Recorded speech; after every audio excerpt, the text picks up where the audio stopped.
राम राह आखिरी अंक में किस तरह लंका से अयोध्या लौटा। राम परिवार रावण का वध करने से लेकर अयोध्या पहुंचने तक भगवान राम को करीब 20 दिन का वक्त लगा। अभी तक हमने अयोध्या से श्रीलंका तक कई स्थानों की यात्रा की और आज बात कर रहे हैं भगवान राम की अधर्म पर जीत के बाद की यात्रा के बारे में। हमारे आज के अंक में भगवान राम 14 साल बाद अयोध्या लौटेंगे और हम आपको बताएंगे कि भगवान राम किस रास्ते से होते हुए लंका से अयोध्या पहुंचे थे। रावण का वध करने से लेकर अयोध्या पहुंचने तक उन्हें करीब 20 दिन का वक्त लगा था। भगवान राम खास पुष्पक विमान के जरिए भाई लक्ष्मण और माता सीता के साथ एक अपने महल लौटे थे। आज के अंक में हम भगवान राम के वनवास लॉर्ड राम वनवास के आखिरी चरण की बात करेंगे, जिसके साथ ही हमारी खास सीरीज राम राह भी आज खत्म हो जाएगी। अभी तक इस सीरीज में हमने उन स्थानों के बारे में आपको बताया जिन स्थानों पर एक समय भगवान राम गए थे।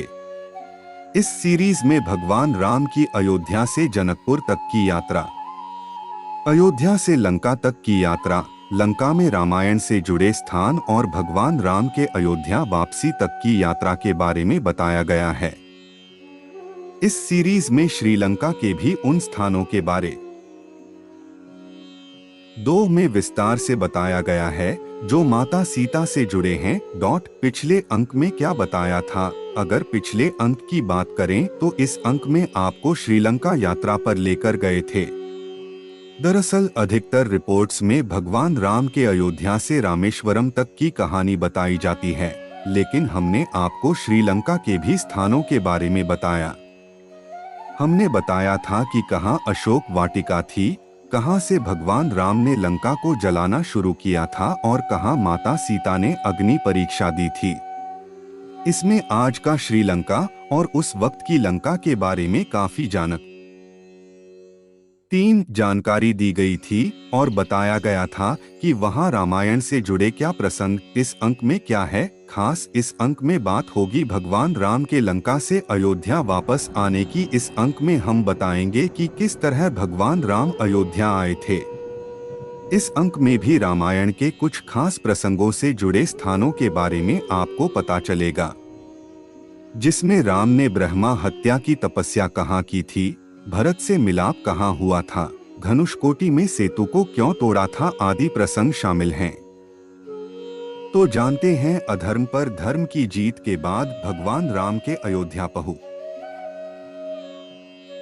4 अयोध्या पहुंचने तक की त्रिनकोमली 48 सालों से लगातार भगवान राम के तीर्थों पर शोध कर रहे राम अवतार द्वारा लिखी गई किताब वनवासी राम और लोक संस्कृति और उनकी वेबसाइट के अनुसार जब भगवान राम सीता को लेकर वापस अयोध्या जा रहे थे तो भगवान राम ने लंका में ही एक जगह रुककर तपस्या की थी। इस तपस्या का कारण था कि उन्होंने रावण यानी एक ब्राह्मण की हत्या की थी। ऐसे में ब्रह्मा हत्या के पाप को कम करने के लिए उन्होंने यहाँ तपस्या की थी। वैसे भारत में कुछ जगहों को लेकर दावा किया जाता है कि यहाँ भगवान राम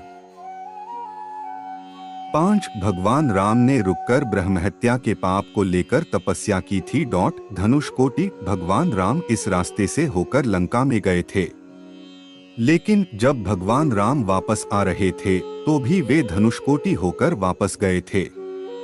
कहा जाता है कि भगवान राम जब अयोध्या जा रहे थे तो उन्होंने विभीषण के अनुरोध पर धनुष की नोक से पुल तोड़ दिया था। वह स्थान आज भी धनुषकोटि के नाम से प्रसिद्ध है। माना जाता है कि विभीषण ने ऐसा इसलिए किया था ताकि कोई लंका पर आक्रमण न कर सके। इसके अलावा समुद्र ने भी सेतु तोड़ने के लिए कहा था, जिससे कोई समुद्र पार 6 समुद्र पार ना कर सके। चक्रतीर्थ अनागुंडी हम्पी। इसके बाद भगवान राम माता सीता तुंगभद्रा नदी पर भी रुके थे। जहां यह नदी धनुषाकार घुमाव लेती है उसे चक्रतीर्थ कहा जाता है। माना जाता है कि जब श्री राम पुष्पक विमान से अयोध्या जा रहे थे तब मां सीता के आग्रह पर विमान यहां उतारा था। बाद में सुग्रीव ने यहाँ कोदंड राम मंदिर बनवाया था। साथ इसके बाद भगवान राम परिवार के साथ अयोध्या पहुंचे थे। हालांकि कुछ लोक कथाओं में कहा जाता है कि भगवान राम इलाहाबाद के भारद्वाज आश्रम में मुनि से मिले थे, जहां मुनि ने भगवान राम को ब्राह्मण हत्या के पाप से मुक्त होने के कई तरीके बताए थे, जिसमें कई शिवलिंग बनवाना भी शामिल है। 8 भादरशाह अयोध्या। जब भगवान विमान से अयोध्या पहुंचे तो भादरशाह नाम के बाजार में पहली बार भगवान को विमान में देखा। भादरशाह का अर्थ भय दर्शन बताया जाता है। यहाँ ही अयोध्या वासियों को श्री राम के पुष्पक विमान में दर्शन हुए थे। 9 रामकुंड पुहपी। यहाँ भगवान राम का विमान उतरा था, जिसके बाद उस जगह का नाम पुष्पकपुरी रखा गया। अब वह जगह पुहपी के नाम से जानी जाती है। इसके पास नंदीग्राम में भरत जी तपस्या करते हुए श्री राम के वापस अयोध्या आने की प्रतीक्षा कर रहे थे। इसी समय भगवान राम ने हनुमान जी को अपने समाचार देकर भरत जी से मिलने भेजा था। इस स्थल पर हनुमान जी व भरत जी की भावुक भेंट हुई थी।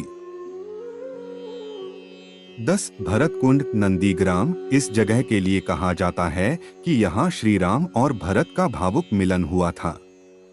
यह जगह अयोध्या से करीब 10 किलोमीटर दूर है। इसके पास एक जटा कुंड है, जिसके लिए कहा जाता है कि यहाँ भगवान राम ने पहले भरत और लक्ष्मण की जटाएं साफ करवाईं और फिर अपनी जटाएं साफ करवाईं और शोभा यात्रा के साथ मंदिर में प्रवेश किया।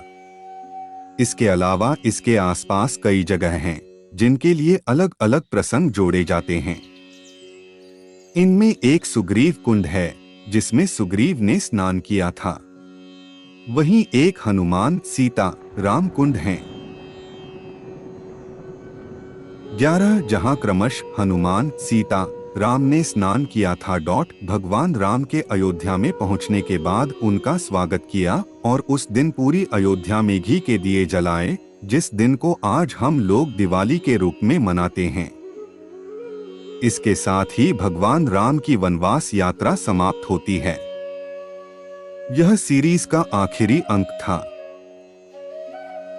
मेरे सभी प्यारे दोस्तों, अगर आपको मेरा वीडियो अच्छा लगता है, प्लीज मेरी वीडियो को लाइक करो और चैनल को सब्सक्राइब करो। मैं आपका बहुत बहुत धन्यवाद करता हूं और सदा ही आपके लिए ऐसी वीडियो बनाता रहूंगा और अच्छे रास्ते पर चलने की वीडियो आपके लिए बनाता रहूंगा।